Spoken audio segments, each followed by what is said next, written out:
لا إله إلا الله الحليم الكريم. سبحان الله رب العرش العظيم.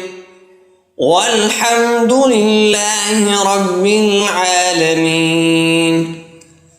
أسألك موجبات رحمتك وعزائم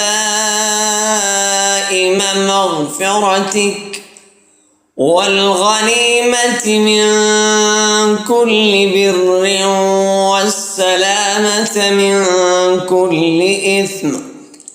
لا تدع لي ذنبا إلا غفرته ولا هما إلا فرجته ولا حاجة هي لك رضا إلا قضيتها يا